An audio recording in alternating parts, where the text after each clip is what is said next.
is introducing new employees to the Board of Trustees. They understand your background when they approve your hiring, but it's good to get a name with a face. So kicking us off, Vice President. Well, I'm going to interview the right thing. Now, James Trujillo, normally Justin would be here on the other, Justin is taking my position. So, James is stepping in and acting as Justin Stead, being our interim police director. So, not new with him, but he's also got someone new now to introduce as well. I'd like to introduce Mary Beth Rubio, our new facility assistant, start as of January. Welcome. Welcome. Thank you. And congratulations, James. Congratulations to you too for your interim appointment. We're looking forward to working with you in the new role.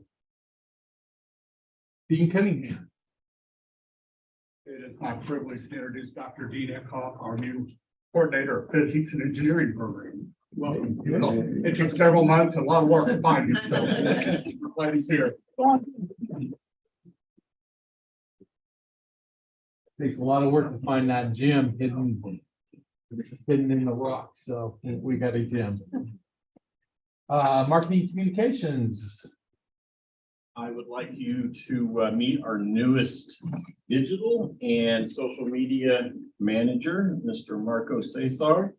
Marco is one of our own graduates and we worked him over the ranks, and he is a very talented artist and illustrator.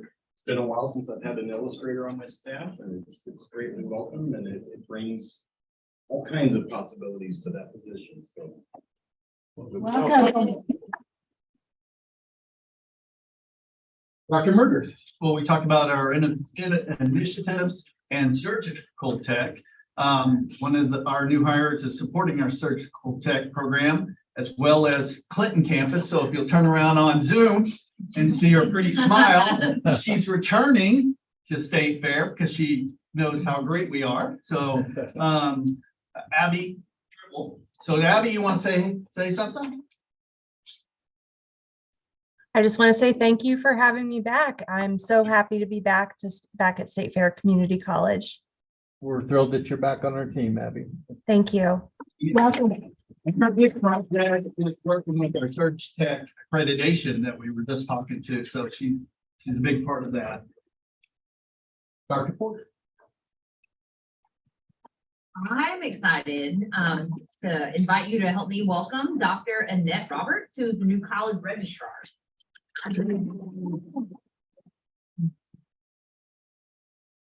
And are you doing law? Do we have any? We don't have one. Yeah. No, Holly, yeah. Unfortunately, she took a different job. Oh. Holly, Holly.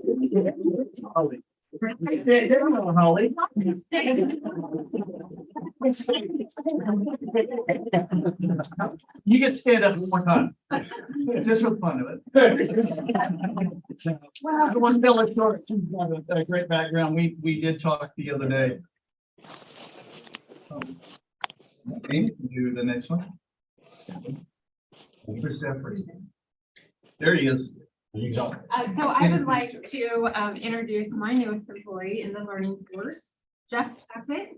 Jeff is the new project coordinator, has a bachelor's degree in business administration from University of Central Missouri, and much extensive community service, customer service, data management background that he brings to us into the learning force. Welcome. All right, so you guys are welcome to stay around, or you could slip out if you would like. This would be an appropriate time for you to do that.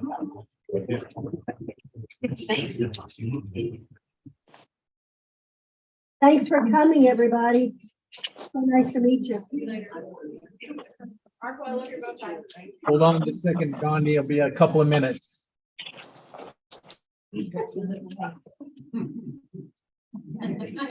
All right.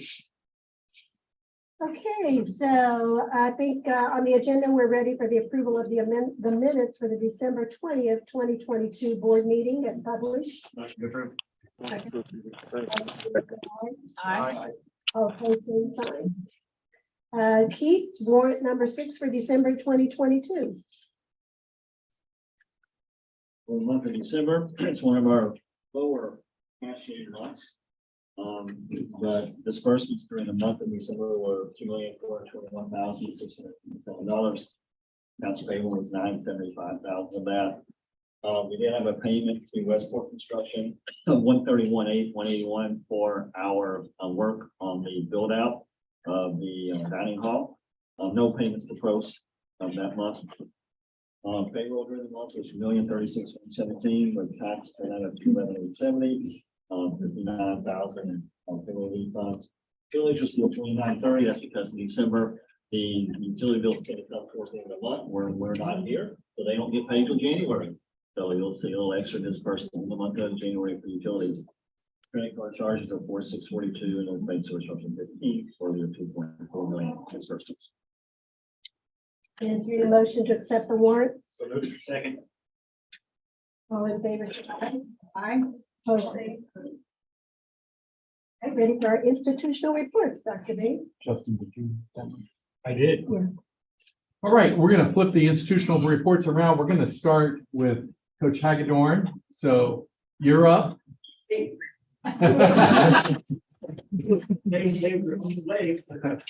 it run here.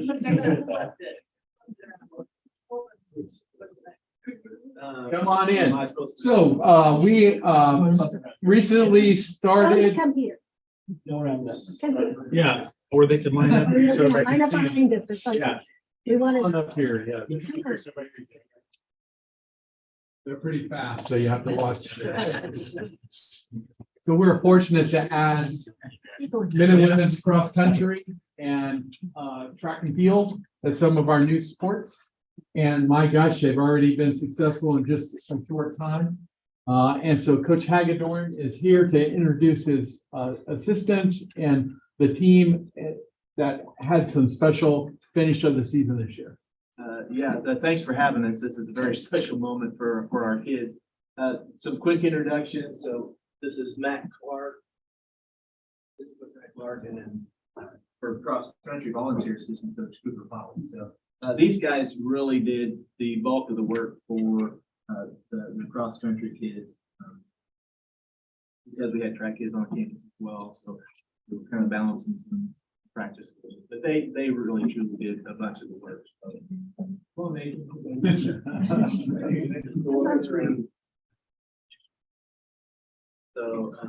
but just wanted to give a quick description of what our sport is. Obviously we race cross country, big golf courses, parks, that kind of thing. The men will race 8K or 5 miles. The women will race 5K or a little over 3 miles. So it can be quite difficult depending on the weather conditions. So we brave a lot of that.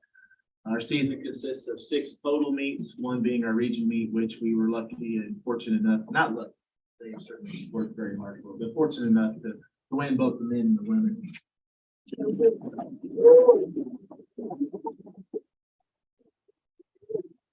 And then traveled to Tallahassee, Florida to race national championship, where we had fantastic finishes. We're right at the women were number 20 and the men were 21, and the men were 21. So that was awesome.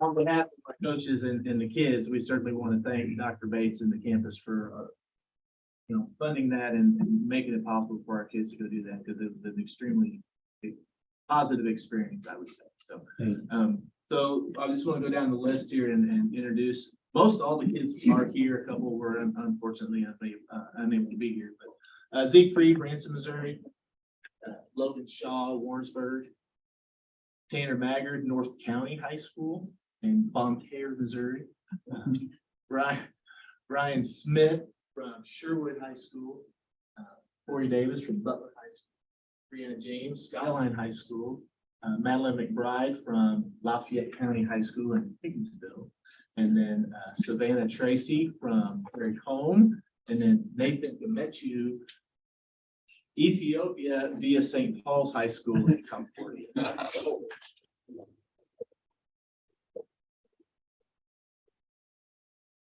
This took an incredible amount of work for these folks. Not only were they working on their athletic skills, but also performing in the classrooms and keeping their grades up and working hard towards getting their degree. Every morning I walk my dog between 5:30 and 6 on Wednesdays. The cross-country team runs in my neighborhood. So I would see them out there and they were going quite a bit faster than I did up and down the hill. So it was always good to see them and they'd holler at me and I didn't have enough breath to holler back. So it was great. Thank you so much for representing State Fair Community College in such a great way. And we're very proud of it. And I will say, I was out at the Fred last night and Coach Hagedorn and some of his team was out there supporting the basketball programs. And it was pretty cool to see the culture being built around that. So, beyond the classroom, interacting with other athletes and other programs was pretty cool to see. So kudos to coaches and Mr. Prunier and your athletic department. I thought that was a very great culture being built. Coaches were there. Yeah, very fantastic stuff. Yeah. Coach Clark was with the kids. He rides a bicycle. Our role, Dr. You guys want to say anything, or I said you had 10 minutes? Yeah, well, thank you very much. All right, you can stick around or you can take off if you'd like. Thank you, guys. Thank you. Thank you. Good to see you. Thank you Good much. job. Good job. Thank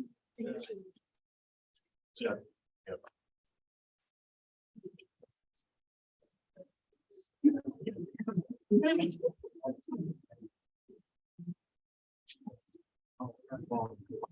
You might recognize the Freed name with one of the athletes he's from Branson, but his grandfather is Doug Freed, who I didn't think there was a connection, but there is. longtime art instructor and head of the Dow Museum until he retired. All right, well, we also had, we belong to the Missouri Community College Association, and each year we have an annual convening. And at this session, there is awards given to outstanding folks, and we had a wonderful showing from our faculty and staff, and our board was so impressed at that meeting that they asked us to do a special recognition of the We folks. couldn't believe that how received the awards. badly the selection committee missed. Meaning our guys all should have got first place, right? Yeah. So we'd like to recognize you today and say thank you so much for your recognition and service. Congratulations on your recognition and thank you for your service at State Fair Community College. You all are rock stars and we appreciate that. So Patty is going to hand out the awards and so you come up, shake your hand. I think Brad's maybe going to take a picture. Yeah, if you guys want to come and stand here. Leave that. Great job representing. All right, so the first is Don D. Ramirez, outstanding.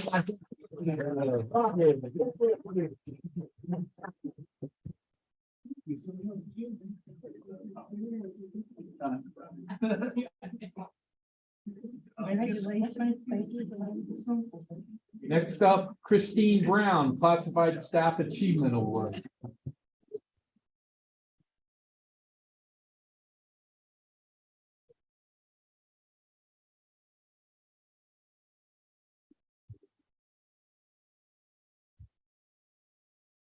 Darren Paneer, Administrative Professional Leadership Award.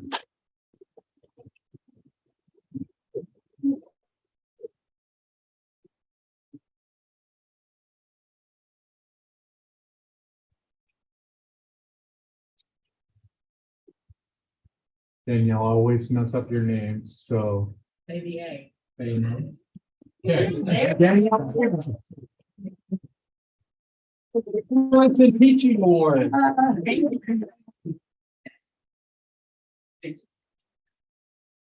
And not here, I don't think. Something come up last minute. He could get. Okay, I know the DOM opening is right now, so we could be at that, but Donnie Looper, our art instructor, received was a finalist for the Innovation Award, so.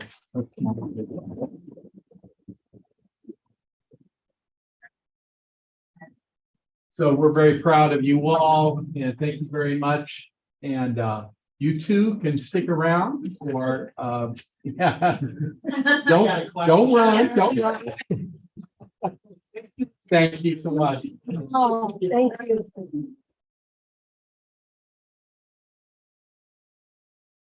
And that is the official report. All right.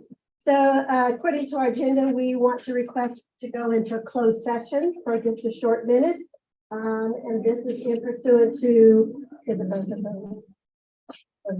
Both of you. Okay, so for confidential or privileged communications between a public governmental body or its representatives and attorneys pursuant to RSMO section 610.0211, and for hiring, firing, disciplining, or promotion of personnel pursuant to RSMO section 610.0213. Motion to move to close door session. Is there a second? A second. Roll call, please. Amy Bashir? Yes. Justin Hunt? Yes. Richard Parker? Yes. Tim Carr? Tom Oldham? Yes. Patricia Wood? Yes. So we would like to request Keith and Dr. Murders to stay. If you want to just step outside for a few minutes, we'll hope to make this pretty quick and then we'll come back.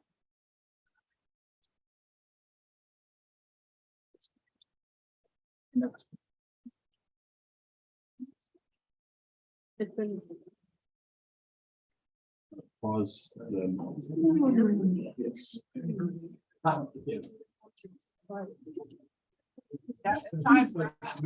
Yeah.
Ready to roll? Yes. Okay, all right, thank you all for being patient out in the hallway. Get back with the agenda. We're ready for community outreach office. Looks like Keith, you're leading We'll be that. standing up, one of our strategic initiative is to improve our presence in Benton County. Jolynn Turley, our community outreach manager, has been active down there in the county, meeting with folks, making sure we have programming to meet community needs. So I appreciate her work. One of the things we wanted is a site, a place that we could serve residents in Benton County, and as we look for programming and make sure we're serving that county. So today we're here to make a recommendation for a place for us to hang a shingle in Benton County. So with that introduction, it's recommended the Board of Trustees approve the attached lease agreement with Barefoot Express Inc. for office space in Lincoln, Missouri. 265 for SFCC's Community Outreach Department for at least for a period of 1 year, commencing February 1, so next week, 2023, expiring January 31, 2024. The rate of $300 per month. That's all inclusive, including utilities. They also put the arrangement, the president or vice president, finance administration operates a signing agreement with Barefoot Express. Funding is our SFCC operating budget. Motion to approve. Or here, second. I'll second. All in favor, say aye. Aye. Opposed, same sign. All right, Keith? Okay, I want to talk about the next one else. Well, we're getting ready to kick off our Center for Advanced Agriculture and Transportation Technology. And so part of that process, the board authorized us to seek proposals for construction manager at risk. These are folks that will help us build this project to meet the needs of our community and make sure that it's a wonderful process for us to make sure we get a quality product for our taxpayers. So we're here to recommend, we went through a process, we had a broad group. There were 2 members of the Board of Trustees on that team, Patty Wood, Justin Huff, so they can answer any questions, any tough questions that you all have. I'm going to direct those 2. But So there's really a 2-part approval you'll have here. First is it's recommended the Board of Trustees authorize the construction manager at risk procurement method and approve, and then subsequently approve the selection of Septagon Construction Company of Sedalia, Missouri as the construction manager at risk for construction management services and construction of the Center for Advanced Agriculture and Transportation Technology according to the approved design. Also, it's further recommended that the president and his designees be authorized to proceed with contract negotiations with Septagon in accordance with their submitted bid. It's further recommended that upon successfully negotiating a satisfactory contract with them, president or vice president of finance administration be authorized to sign any and all agreements with Septagon for satisfactory completion of the CAT. And then funding of this will be CAT construction funds. so note in tab in is the financial estimates on the projects. That's part of the evaluation for it. There was also proposals. So we had 3 finalists. We had 6 proposals submitted, I believe. And so that gives a breakdown on the finance part. Each of the proposals were also ranked according to other factors, and Septicon came up in the ranking in all areas. So. Ready? You guys want to say anything more? No, just very professionally done. You know, we sat through quite a few meetings and lots of information was sent out, but you know, just have to say with the staff and the way they handle it, the information that they got, provided us, the conversations we had around the table, all very professionally done, and we should be proud. So I would entertain a motion to accept this. To approve. I'll second. All in favor, say aye. Aye. Opposed, same sign. Thanks for doing that. Darren, you want to talk about why we need an athletic trainer?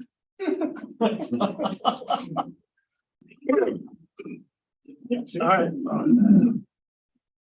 Under 30 minutes, please. Seconds. Yeah, that's worse. Since 7 years ago, the athletic training program curriculum has changed a little bit. So the 4-year institutions had to get on board to adopt the new curriculum, which would be a 4-year BS and a year of master's. Well, most of the institutions in the state of Missouri or across the United States did not get on board. Luckily, in the state of Missouri, we have 2 institutions who got on board and went through their curriculum and was passed to the board and have that. That's Central Methodist and Kirksville, Sherman State. So long story short, when the other institutions across the United States and state of Missouri, we have a shortage of athletic trainers. Ours previous year left and went to another institution here in Missouri. But in the meantime, had a good friend of mine, his name is Mark Dempsey. He's 85% owner of all the peak and sports spines in the state of Missouri, Colorado, Illinois, and Arkansas. And luckily enough, my relationship with him, he has generous for the first 3 years, gave our athletic training services for free to State Fair Community College. And I greatly appreciate his funding. So long story short, we searched and searched and we didn't turn any rocks over where we found an athletic trainer. So this year we have a part-time athletic trainer who drives from Fayette, Missouri every time we have a home game. So long, but not short, but We're required to have a trainer, right? we are required by the NGCA to have a trainer at our home events. And I am not a trainer, but I can diagnose ACLs, tape, whatever, but I'm not certified. So if I did something wrong with the opposing team, I'd be sued again. So this individual works a lot of hours, not just 5 days a week, not 8 to 5. Individual athletic trainer probably puts in an average from start of season to end of season in May, about 90 to 95 hours a week. So anyhow. So you need one. Yeah. We need one. They have identified one that to work for Getting us. old. So we would be contracting with Peak Yes. to hire the trainer to assign to And the events. They would be covering. And the contract amount Yeah. would appear to me to be less than it would cost to hire an employee covered by the same services. Yeah, right. That's right. So. Would it always be the same person? Or I hope so. At least 2.5 more years. After that, they're on their own, but I pray I'm I didn't know, going over there, I know whenever I had to go with my ankle thing, I always saw students, at Peak, and so, but the You different. still see them over there. Their idea is to hire someone to dedicate to State Fair. Yes. That in mind, it's recommended the Board of Trustees approve the sports medicine coverage agreement that's in your packet with Peak Sport and Spine of Missouri. This agreement will provide SSCC with an on-site certified athletic trainer for athletic trainings, practices, regular season home athletic contests, and at-home and away postseason contests. Contract amount is $40,000. The contract term is July 1st, 2023 through graduation day in May of 2024. It's going to recommend the president that you authorize the president or vice president to sign the agreement for Peak Sport and Spine and with the FCC athletic operating budget. Would the track and field season extend beyond graduation date? But we wouldn't have home contests. Correct. Okay. There's a good possibility of that, or baseball or softball. Or even clay target shooting, or even esports. Do we need to provide through the end of the competitive season rather than using graduation date? Well, let me ask this question off of that. So the contract reads that we have the ability to renew for the next 3 years with mutual agreement. That mutual agreement would be in place prior to this coming up, but that would just continue right on without any lapse of coverage, correct? So we would know that in enough time to cover that. That's how I read that, unless. I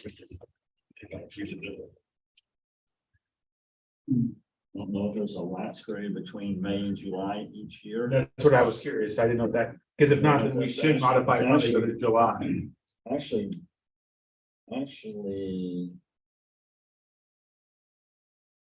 Just a 1 year, well, that's renewed for successive 1 year periods, which is good. 1 year.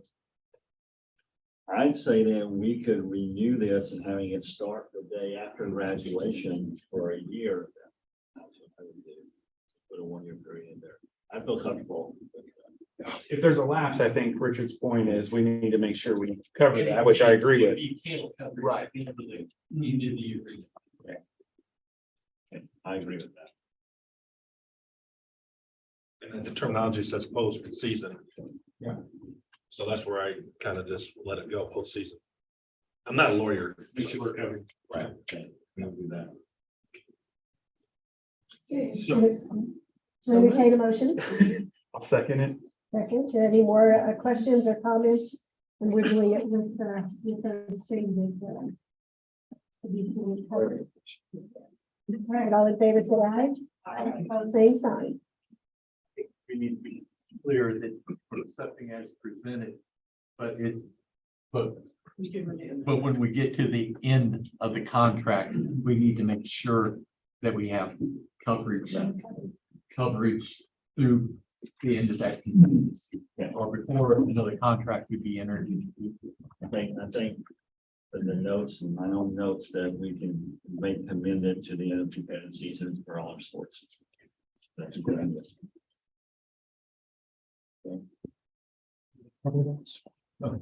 So we had bid out the fielding center renovation project. This is the backfill project from the welding and precision machining lab that was vacated for the OIC. And so those bids were just opened on Friday. We didn't have time to get them evaluated prior to the board mailing, so we apologize to that. So Keith is here to make a recommendation on accepting the bid on that project.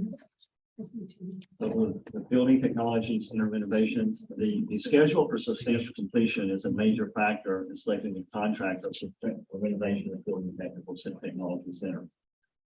State Fair Community College has decided the shorter schedule of 223 days is a deciding factor determining its contractor selection for the project. Therefore, it is recommended that the Board of Trustees accept the bid, please vote alternates for respec construction of Warrensburg Mode for the renovation of buildings, technical center as follows. Base bid, $2,638,505. Bid alternate $118,925. Bid alternate two, $46,555 for a bid total $2,803,505. Further recommended the President and Vice President of Finance and Administration be authorized to execute the required contracts for respec construction for the renovation of the building technical center. Motion to approve. Are your second?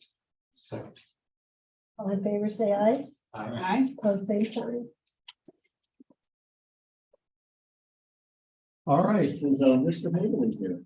Do you mind talking to us something about the CAD infrastructure technology we're buying now versus when we're building the CAD? That's why I didn't do that. I think you two can. And Dan can tell you the details if you want them. But essentially what we're proposing is to purchase some of the equipment for the networking infrastructure in the new building now. That's based on price rates that are going up, equipment and costs that are going up by the end of this month. So it's not, especially right now with the way hardware costs, any type of good has gone up incredibly. Technology follows suit, and sometimes it goes up even faster.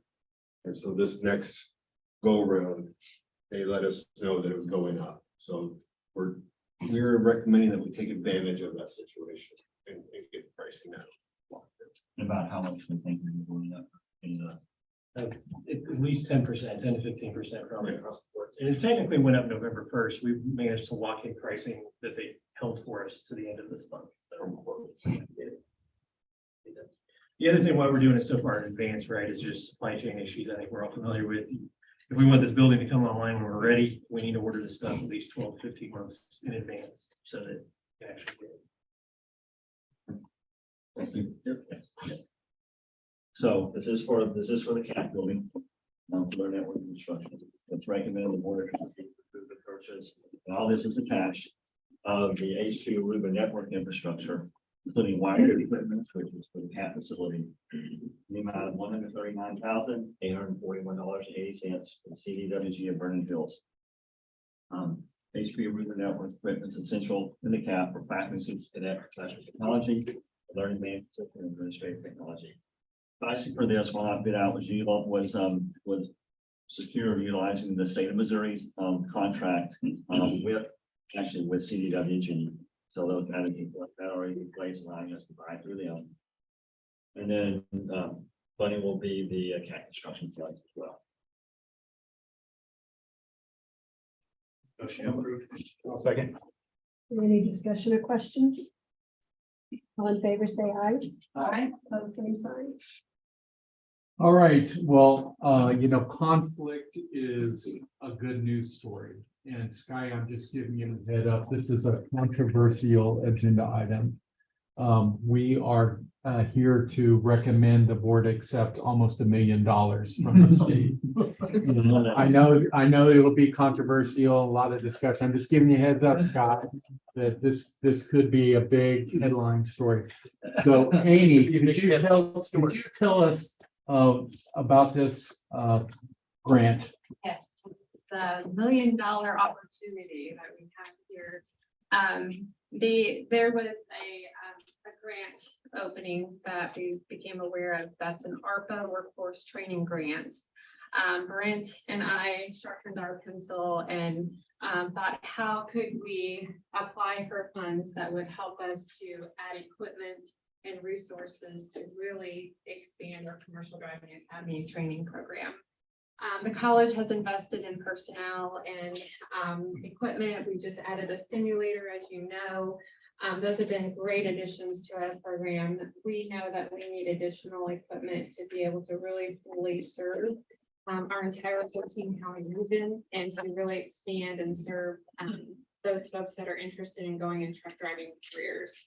So we developed the budget, submitted the grant for $999,000. The $1 million threshold entered into different reporting requirements. So we were able to strategically submit a budget that included 2 semi trucks and trailers, a simulator, a mobile unit that will house the simulator. So we'll be able to take that around to our extended campus locations and places around our service area that we can expand our training program into.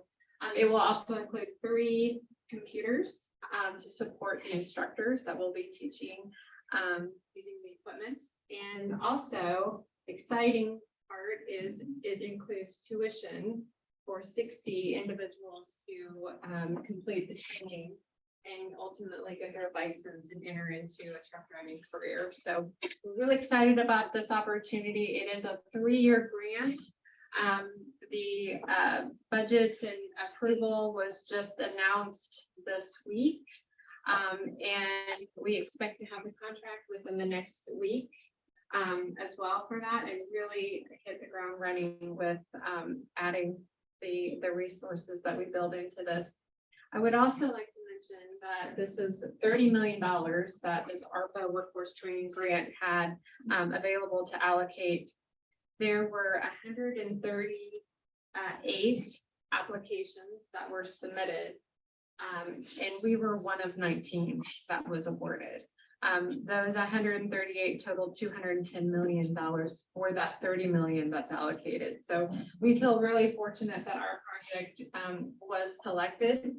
This ARPA workforce training grant is administered through Department of Economic Development and Missouri One Start, which are the training grants and programs that are administered through the learning course. So I do believe that our strong track record and relationship that we've had serving business and industry and with the state, with our Missouri One Start economic development partnerships has really going to help us to secure these grant funds. So we're excited about that and hope that we can have your support and Great job. Good job. So with that, go through the formality here that the Missouri Department of Economic Development has awarded State Fair Community College $999,000 through the ARPA Workforce Training Grant Program funded through the American Rescue Plan Act. This grant was awarded to FSCC's Commercial Driving Academy for the purpose of addressing workforce shortages by recruiting and training Missourians in the commercial driving industry. Grant funds must be obligated by December 30th, 2024, utilized by December 30th, 2026. It is recommended the Board of Trustees authorize the president to accept Missouri DED ARPA Workforce Training Grant as described above. And authorize the president and vice president of finance and administration to sign any and all agreements related to the Missouri DED ARPA training grant. Entertain a motion. Second. Have any more questions or discussion? So we Kudos get some to, super cool graphics on the one that's going around, like eye catching, because people be excited about We've got that. some marketing funds in the grant, didn't we? We do have marketing funds. Yeah, people be excited about that. This also, we've said that we really want to be the community college for the entire service area. And we are actually going to be on the road throughout the service area. The road runners in the through our service area with this. So it's a great opportunity and also fulfills one of our strategic initiative goals. I think one of the best things is doing the math, and I know we all can, but 30% of it's going back to tuition to our students. So it's not us trying to make the maximum out of it. Amy and them, right, they did a great job coming up with that 30% going back to our students to pay for it. I'd like to recognize Amy and Brant for their work, and also Sean Cripe, our grant writer, was also involved. He's not here today, but I can mention his thank name. you all. Well done. All right, all in favor, say aye. All right. All same sign. Yeah, thank you all very, very much. We have a policy, as you know, to establish a title of trustee emeritus. And there are certain criteria for that recognition. And we have received a nomination for Mr. Robert Schultz. I wish Tim was here because he made part of the recommendation for that. And I think Bob has had some impact on his life, but Mr. Schultz owned and operated a real estate office in Sedalia for 47 years. He was a member of the JCs and part of subcommittees that were responsible for establishing State Fair Community College back in the day. He was named Outstanding Citizen of the Year here in Sedalia. And importantly, he served on our Board of Trustees for 2 terms from 1980 to 1992. I put a little green sticky note below his picture there.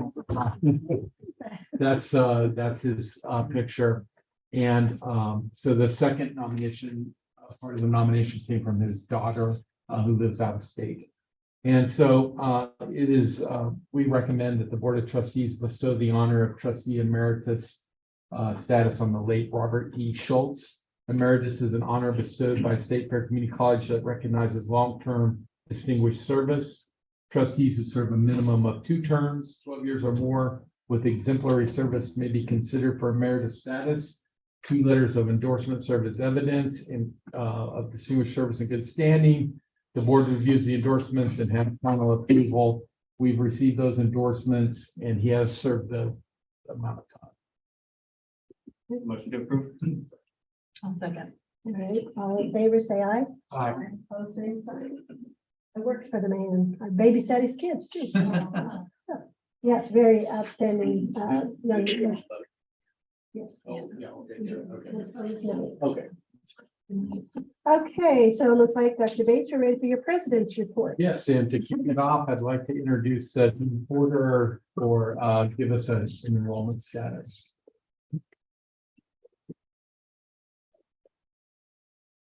She's queuing up some music to play along with her presentation.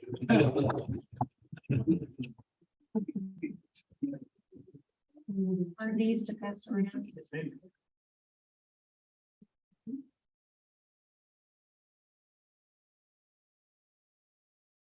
This is the same data. I may have given you my copy in your first.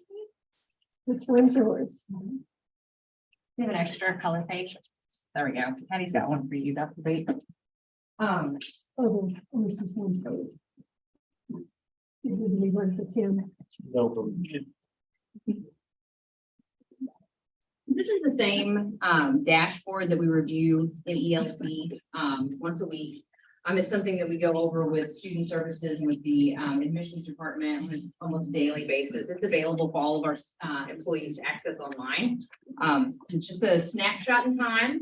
I pulled it this afternoon, so this would be data as of midnight last night. So just to give you an idea of where we are for enrollment right now, for the spring term, it's flat. Essentially, you're down 0.3%, essentially flat compared to last year. That's unduplicated students, right? And then we were down 2.2% in total credit hours. Part of that, bear in mind, this is not the end of the enrollment, right? This is just the end of the first 16-week first parts of term. We have a number of classes that are still available in a 12-week format and in a second 8-week format. Particularly, a lot of dual credit courses and a lot of online courses will be in those 12-week formats coming up. This is the point in time when all of faculty had to report students who didn't show up in class at all the first week, that 16-week part of term, and anyone who completely withdrew, signed up for classes, then had to change of heart, right? Some buyer's remorse sometimes. And you'll notice that number. There are 48 students that had a complete withdrawal since the first week of class. And then we also pulled people who just didn't show up in class. So they may have continually be enrolled in their online courses. They didn't show up on campus last week. Any variability to that. Very few of those people are ever completely withdrawn altogether. You can kind of see where we're trending. We are, again, flat with last year and the year prior. We had hoped to be a little bit higher than that. But coming into the spring term, there's still a little bit of room left to go. What I shared with ELT is that I don't anticipate you see that number change a great deal with those 12-week and second 8-week part of terms. You'll have some students add, but it may balance back out with the people who then drop classes, choose not to have life events, and pull out. So it's a decent snapshot where we are. You might see a little bit of growth, but nothing significant between now and the end of the semester. The second page that you have, keep in mind, right? We go over this once a week too. These, the table that you have represents duplicated headcounts. So if you are, theoretically, if you are a student who takes an online course, a course in Clinton, and a course in Sedalia, you actually show up in each one of those boxes. So it's not an exact number, right? Don't get a calculator and add them up because you'll be very confused. But it just gives you an idea of where we sit in comparison to last semester. You can see a lot of the branch campus locations busted their tail to get folks in after Christmas break, right? Super proud of the folks at Boonville, at Whiteman. That's a big turnaround for the Whiteman for the last couple of semesters. And then you can see where we sit for credit hours. One of the things we do want to point out, though, is those dual credit high school students. What you see in that line are the students who are taking a class at their high school. That does not include any of the high school programs who are enrolled in courses online, who may be coming here. Smith Cotton High School sends their dual credit students to our campus. So they're not reflected necessarily as a dual credit student. Those are just the folks who are sitting in their high school classrooms.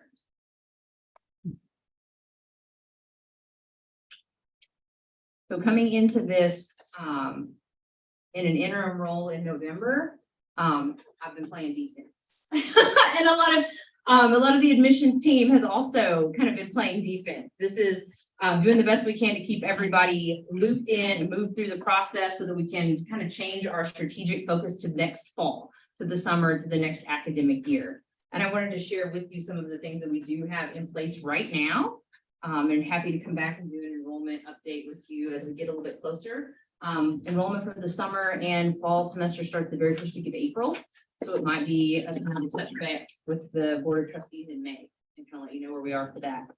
I think it's important to share with everyone that the notion of enrollment management is a campus-wide, all-encompassing effort.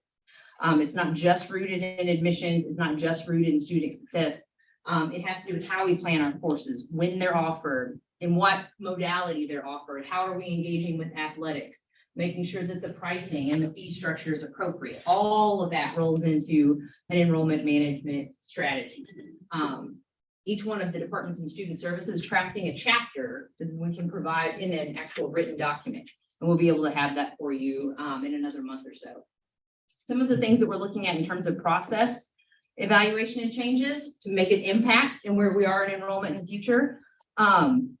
The admissions, well, several people involved in student services, financial aid, the registrar's office, dual credit. We've been engaged in a business process analysis and a BPA evaluation for the last several months.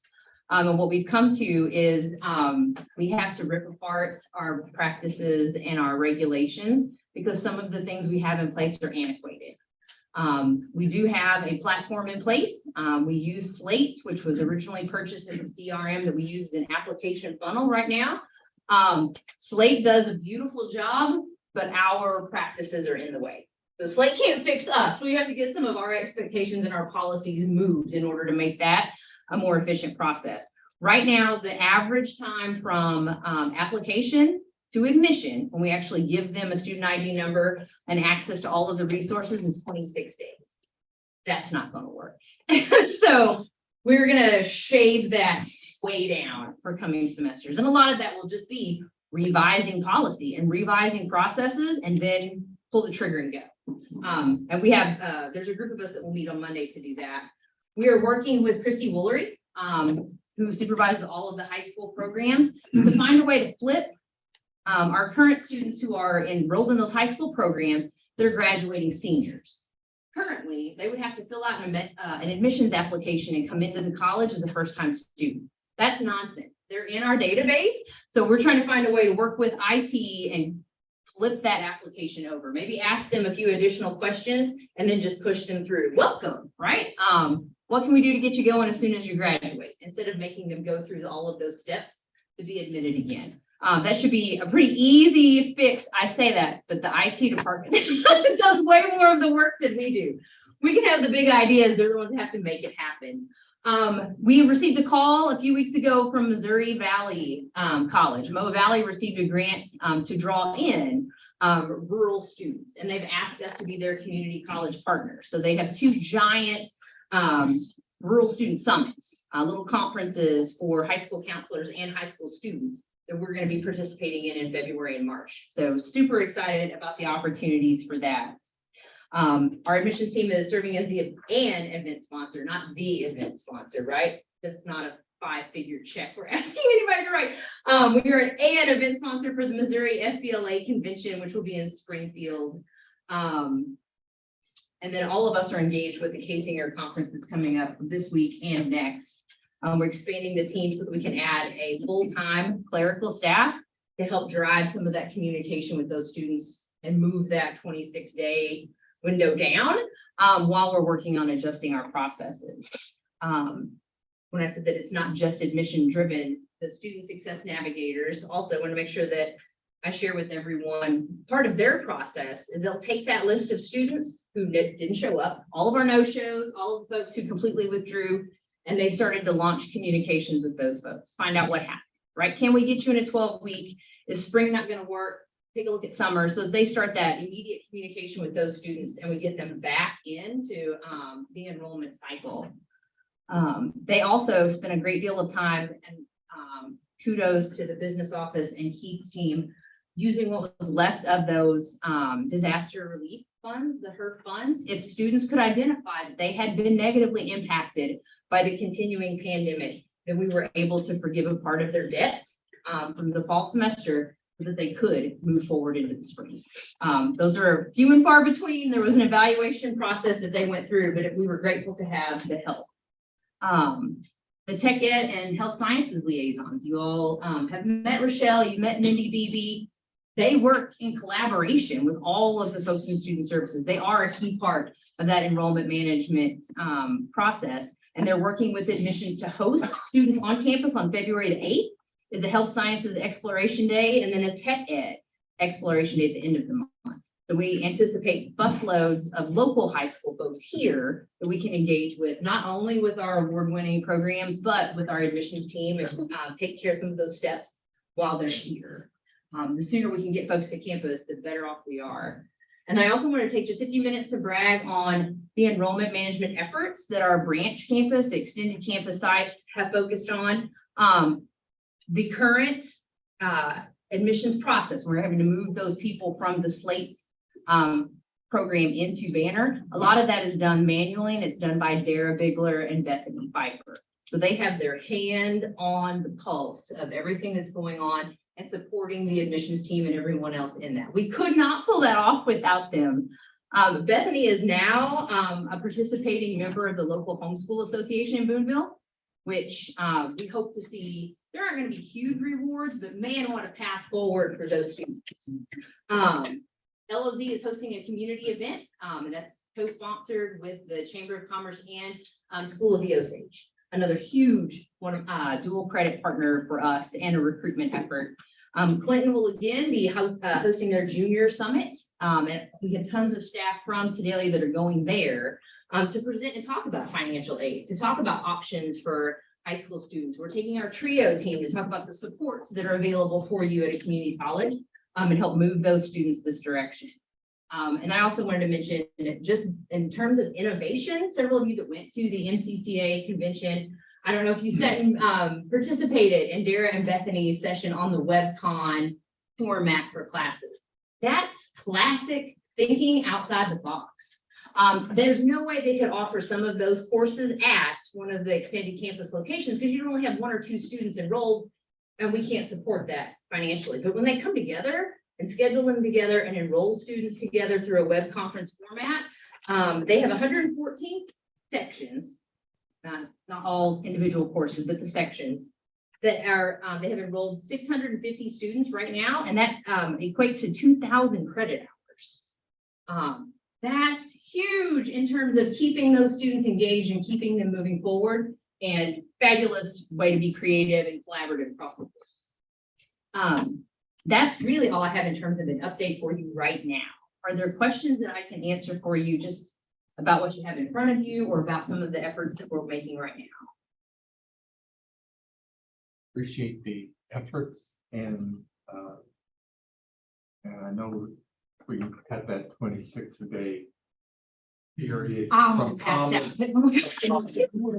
From College. comments I have Yes. heard in from students and folks in the community and related, that would be a major step forward for the college. How many days would you like that to be? So there are different steps, right? And different steps in the process. Right now, and I don't have an image for you, I shared it earlier today. When they fill out the application, we double check everything and we wait. We keep them on hold and we wait until we receive their transcripts, we get their ACT scores. If they have transfer credit from other colleges, we wait. Once we have everything packaged together, then we push them into Banner and they get an email with confetti that falls all over the place that welcomes them as a student. I need them to get the welcome confetti 24 hours later. 24 hours after they. Yes, so I need it to be 1 day. There's a period of time then when we're going to have staff that guide them through that process, continually communicate with them what's needed, what happens next, and then they're ready to enroll, and it's a warm handoff to a navigator. Right now, they sit in limbo till they get in, and then they sit in limbo until it's time to enroll. So making sure that that communication is constant and that we have our eye on the ball. I've offered a couple times to drive to their driveway and throw confetti. Like, I just need to move through faster. Any other questions? Dr. Porter, thank you for your leadership and all of the team for their work on that, but you can tell it's a team thing. So I appreciate your leadership. I also want to briefly talk about the legislative session. It is now the state legislature is now in session. The governor gave his state of the state address on January 18th. I'm sure you all tuned in.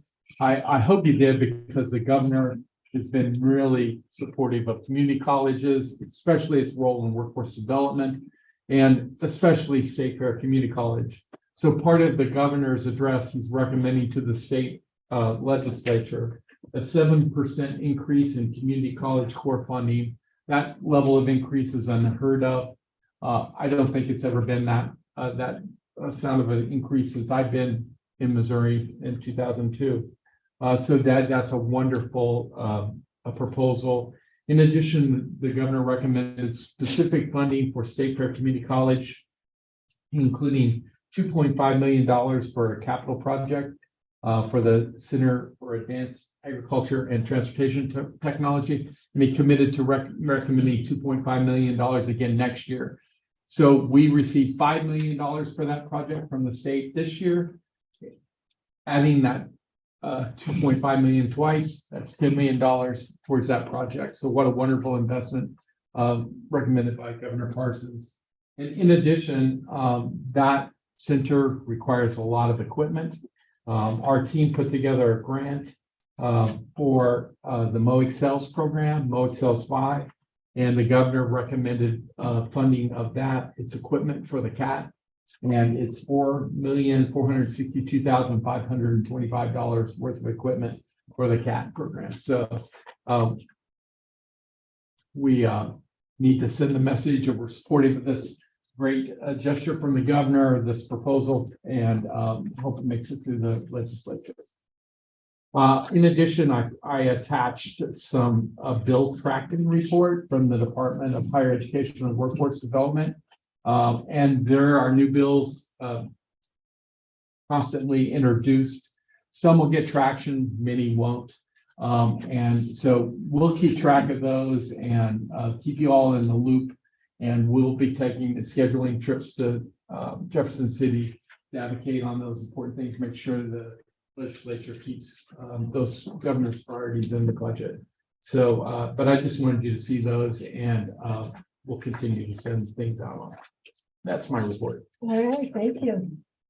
All right, Keith, you ready for financial report? Two things today. One would be the monthly report and the investment report. On the monthly report, let's see what things stand out in particular here. Mentioned that tuition and fees are fairly much on track with that. I also know where they are as of today too, so they're on track with what we talked about in the work session. They are state appropriations on track. Really, the revenues where I thought it'd be. If you look on the expenses, you'll see that operations maintenance plans are a little bit higher right now than expected. It comes from two reasons. One, we're doing a lot of moving around of folks right now within the facility. So we've had to purchase some materials, things like that. That will basically be reimbursed with some M&R monies. So you'll see some of that redone. Some of the just generally some equipment we're buying is doing that, but all of it, most of it, of that spending is going to be grant related that will be reimbursed. So you'll see a lot of that transferred out at end of year into capital projects. So don't get too alarmed about that. Otherwise, I'd say we're pretty much on track with what I would have expected to see. So to the investment report, as of the end of December 31, 2022, we had total investments or cash investments of $15,719,000, 282. Of that, we had 7 million of it, actually a market value of 6.86 million in time-based securities. Those are maturing every month. It goes by, one maturing today. Our balance in our checking account at Central Bank is earning an average of 4.3%. So that is about as good an investment as we're going to get as the interest rate start leveling out. We'll probably put that again, put some of that back into some longer term. Most of the economists predict that we'll probably have another quarter point rate hike in March, and then it kind of depends on what inflation does between now and then. It's gone down, fortunately up very high, but it's fortunately gone down 6 months in a row. So there is some hope on the horizon that will start leveling out those hikes. But still, there are a lot of people think it'll eventually get up close to 5%, I think. So we'll watch that. But so we have a substantial, we do have a substantial amount of cash available to us and to invest, and we'll continue to monitor that. But One of the benefits you are the only benefits. Any questions on any of the reports? Thank you, Keith. Appreciate it. All right, ready for board discussion?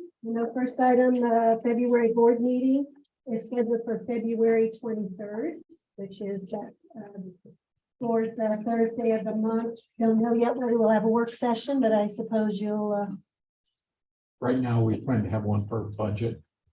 We'll see. mark your calendars for that. And we know ACCT is coming up within a short time, and we have 3 going as well as Dr. Bates. So I know that ACCT did a Zoom meeting yesterday to kind of talk about those legislative priorities, and I saw a portion of that, but I think I'm going to see, I think, Richard, were you able to view that, and do you want to share anything that you saw? I know that we have a paper that kind of talks about it. Sorry. We call this the green sheet. We made it on white paper. That was probably a mistake, but. Like, where is the green sheet? It'll be green in Washington. The priorities from ACCT, which is the National Association of Community College Trustees, is strengthen workforce innovation and grants and funding. One area that sort of crosses over is that is a push from ACCT that more of the short-term courses, the 8-week, 12-week type courses become eligible for Pell Grant funding. And some additional source there. That's as part. There's on the funding key education workforce programs. See one saying strengthen under-resourced institutions. While it's not said in the description in that paragraph under that heading, institutions serving primarily or a high percentage of rural students are considered under-resourced as well. And so that would be interesting. We probably won't spend much time with our delegation talking about the ACCT and the support of Dreamers. I don't know, that would be the most productive use of our time. Again, trying to get additional funding for Pell Grants, raising that level. See if something about making Pell Grants tax-free. That covers the portion of a Pell Grant that's applied to living expenses as opposed to tuition. So that creating some tax benefit there. Probably the most interesting part to me is the last one, which is a new priority with ACCT, is in the Farm Bill. To get the Agriculture Act is up for renewal in this session of Congress, and that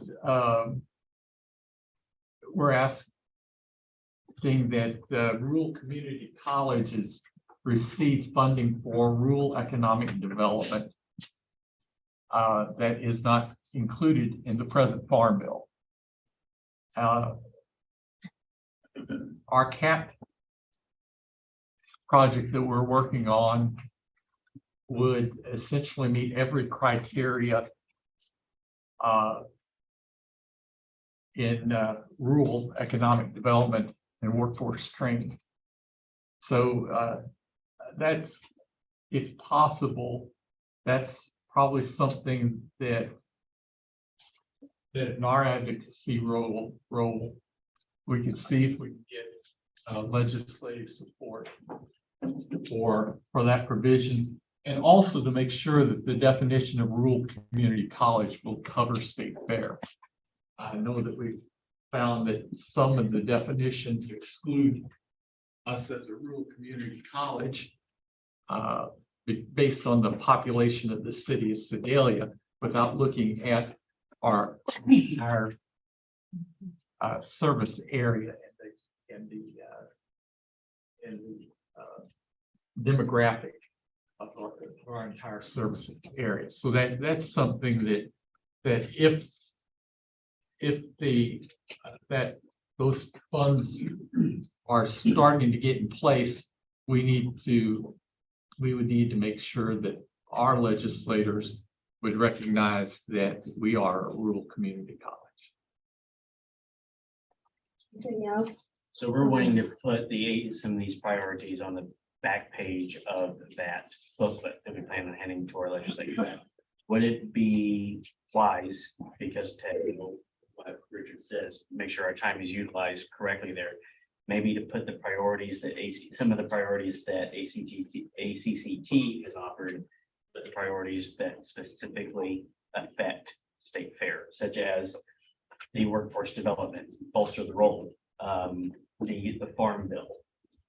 Would those be appropriate to maybe only highlight those few?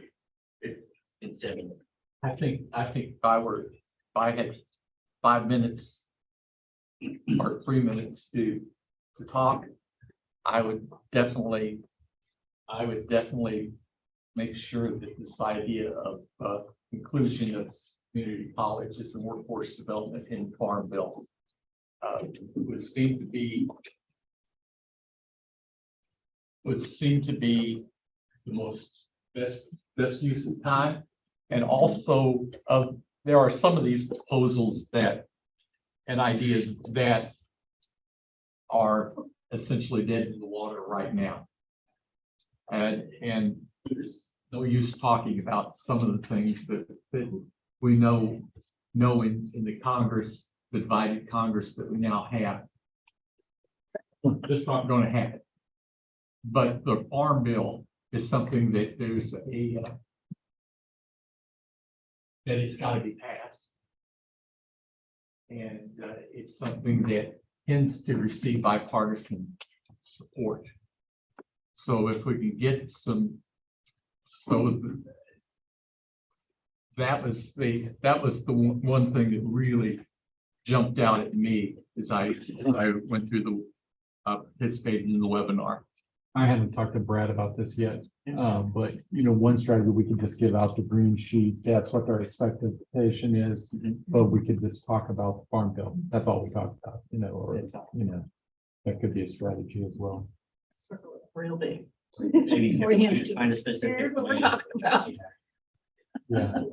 Because I think one of these priorities I have really in our discussion is to try to get an appointment with it, or not an appointment, try to get them to get here and get their feet on campus so they really see how it affects their district. We do have appointments with all the representatives that represent a county in our service region. So final ones today, set up today. So look great. So good luck and safe travels. Which actually is important because of the position he holds. With transportation. All right, anything else? I'd like to also say one thing. It's not your discussion, but I forgot to mention that you on the schedule of events, it's on page 6. In February, it's Career and Technical Education Month, and the mayor of Sedalia is going to be on campus at 9 a.m. in the Olin Howard Workforce Innovation Center. We'll have a group of students going to sign a proclamation, and we're going to get a picture taken. In addition, at 2 p.m., it's not on this list, but at 2 p.m., the mayor from Warsaw and Lincoln and Colcamp, the mayors of all 3 Benton County towns, will be here for the same thing. So they'll be signing proclamations. We'll have Benton County students for pictures. So I wanted, especially Amy, to to get alerted to that. But you're all welcome to show up for the picture. Thank you. Yeah, don't forget to look at those upcoming events, which is on the next page in our handout. Anything else on board discussion? So it looks like we need to look at the March meeting. There is because of spring break campus closure that they'd like to see if we would move that to Thursday, March the 30th, which is the next Thursday, of course. So how does that look for your calendar?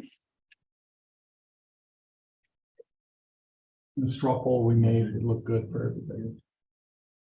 So you need a motion to All approve. right, so I need a motion to move that meeting to from the 23rd to March the 30th. Second. All in favor, say aye. Aye. All same sign. Okay, oh, Dr. Bates here, I see you're the one who wanted to leave that, I'm sorry. Good job. Go ahead. Andrew. On the next one, the board expressed interest in establishing some retreat dates, one in March, primarily for the president's evaluation, and then one in summer, which will be the kickoff of our budget and planning process for the next fiscal year. Subsequent, we're proposing 2 dates, March 4th and July 29th. On March 4th, probably will be a morning meeting probably, so I would anticipate unless you guys need 8 hours to evaluate me or something like that, I hope we could get finished in 4 hours or something. All right, so we will probably set the time to start that. You'll be looking at that time. So how do those dates look for you? I would entertain a motion to then have those board retreat. So moved. Second. All in favor, say aye. Aye. Opposed, same sign. Okay, anything else that we have done? Request for closed All session. righty, so we are going to go into closed session. And that is pursuant to lease, purchase, or sale of real estate pursuant to RSMO section 610.0212. Motion to move to closed door session. Second. Roll call, please. Amy Bashir, Yes. Justin Todd, Yes. Richard Parker. Yes. Carr, Watson. Tom Olam. Yes. Wood. Yes. We request Keith and Dr. Murders to please stay as well. Thank you, guys, for sticking with us, 7:10. Oh, is it something else?